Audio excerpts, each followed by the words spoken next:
If you're looking to grow your stream from 0 average viewers all the way up to 30 average viewers in 2021, you're gonna wanna watch this video. Let's get into it. What's up guys, I'm Ryan B and you're watching Disney Channel. You can't say that, you're gonna get sued. So in this video, we're gonna be covering how to grow a stream in 2021, growing from 0 average viewers all the way up to 30 average viewers in the first 2 months of you streaming.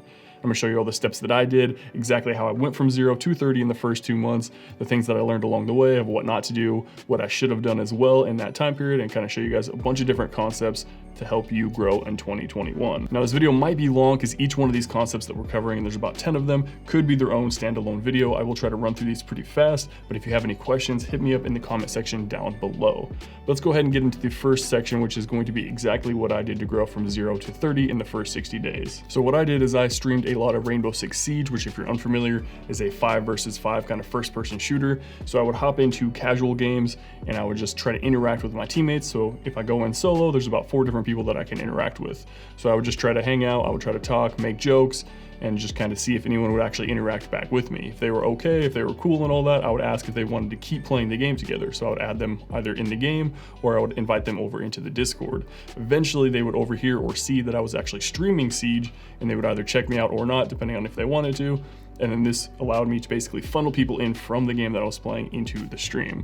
And because they were already playing the game that they were interested in, which is Siege, and I was also streaming Siege, it was a lot more likelihood for them to come and check out the stream than not.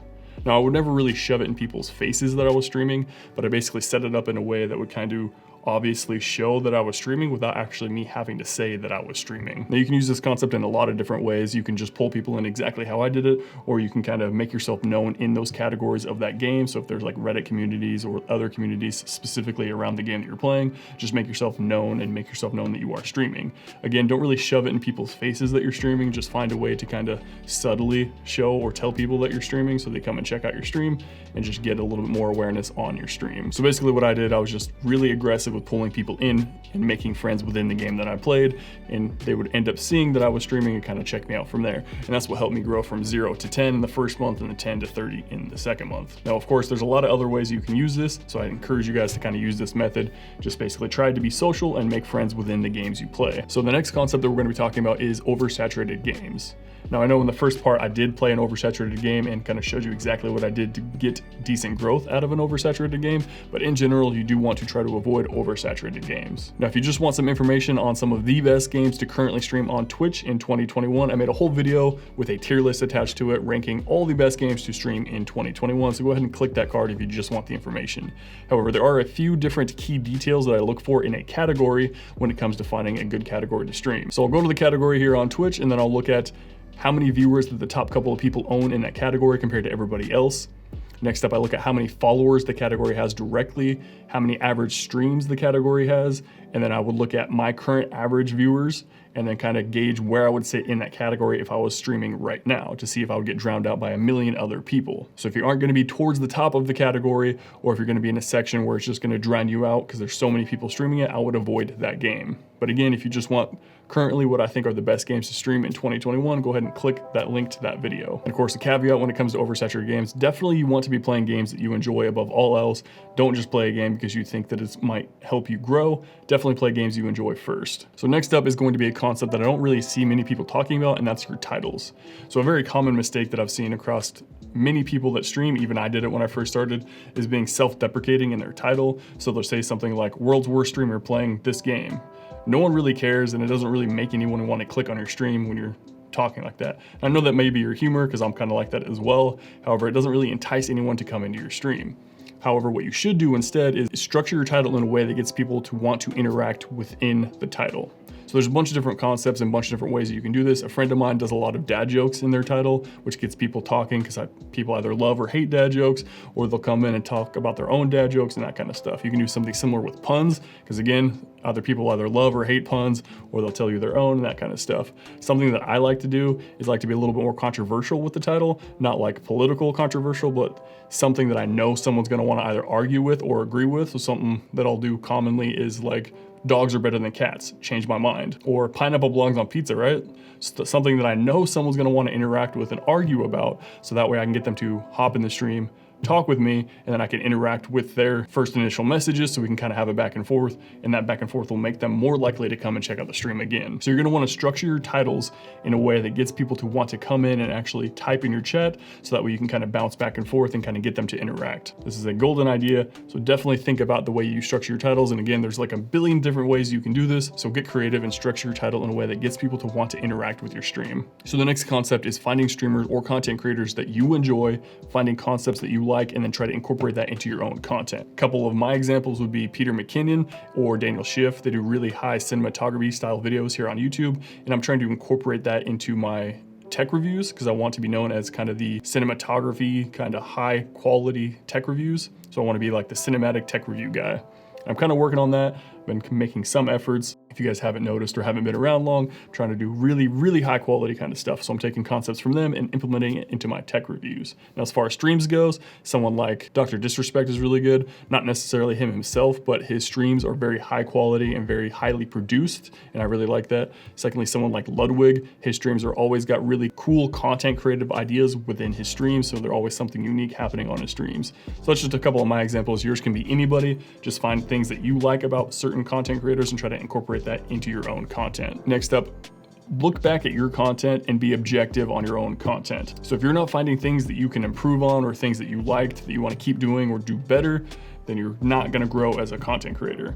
So you're going to want to look back at your old streams and kind of find things that you can improve on, find things that you want to add in or things that you could have missed or said during that time, that kind of stuff, and just get a general idea of the things that you can make better about your content. So you definitely need to be objective on your own content, look back at it and see how you can improve it going forward. I do this on pretty much all my content, and I'm pretty sure most good creative people are always kind of a little negative to their own content because you're going to be your own worst critic. So that way you can take what you make and try to make it better each and every time that you do it. So this next concept is actually a pretty simple one, and it's creating a Discord. Use your Discord as the place to bring your community together in between your streams. And also interact in your Discord because people are there because they want to hang out with you. So make sure you're interacting in your Discord. I don't know why this is a thing, but so many people are amazed that I actually interact in mine. So if you're out there and you're not interacting in your Discord, let me know in the comment section down below why, because that's kind of the whole point of Discord.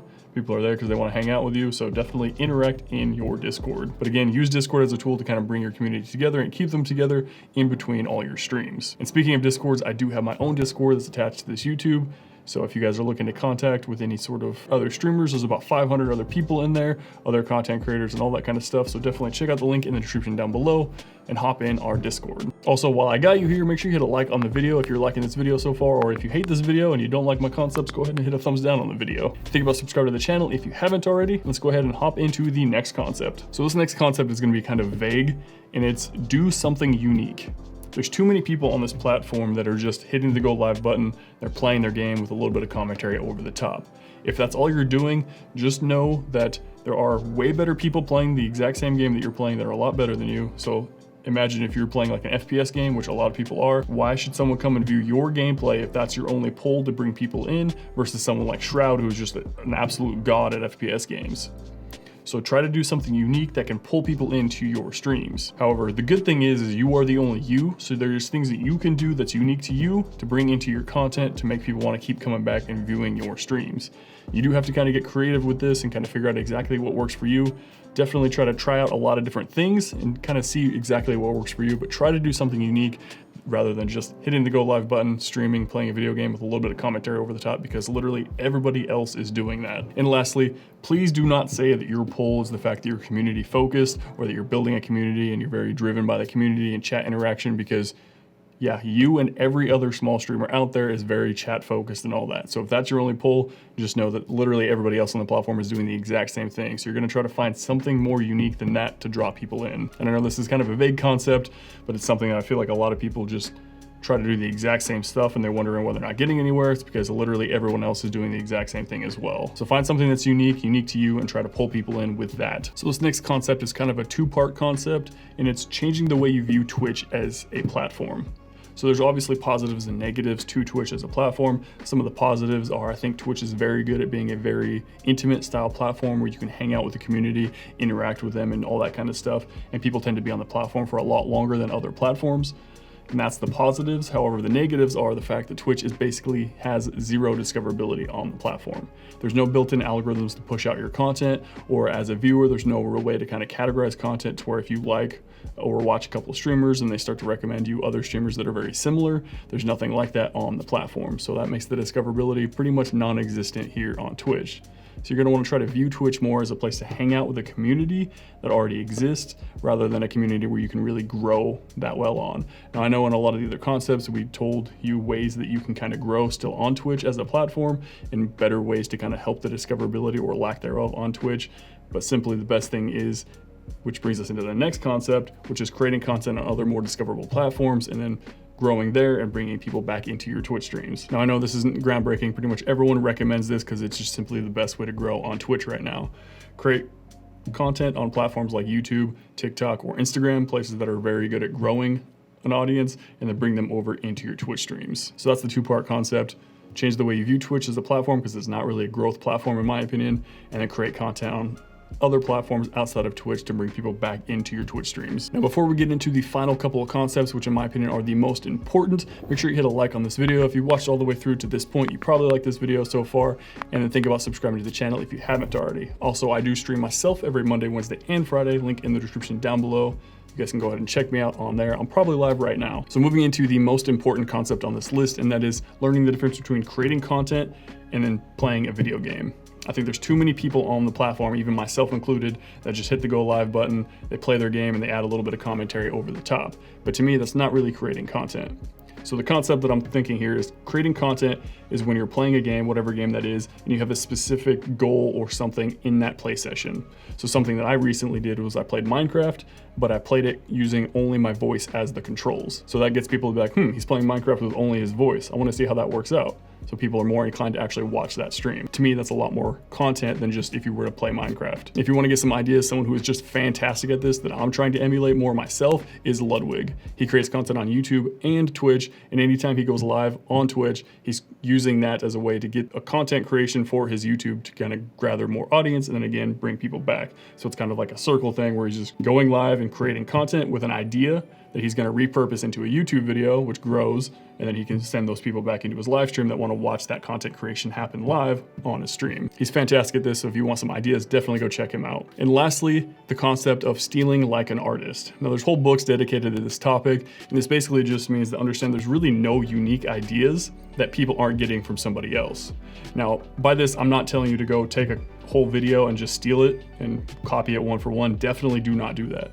But take content creators that you like that actually work pretty well, take that idea and try to repurpose it into your own content, create that, and then use that concept as your own, but morph it into something that you actually want to create. Pretty much all the big people, all the big content creators all do this. They share ideas, they take it, they kind of twist it into their own ideas and then make it and use that as their content. So you should do the same thing. You should find something that works, that you enjoy, and then try to make it as your own, kind of put your own spin on it and use that as your content. All right, guys, that's it. That's all 10 concepts that we'll want to talk about on how to grow a stream in 2021. And if you're still here, make sure you hit some content. Google thinks you'll like this one because they pay attention to everything that you watch. So might want to click that one.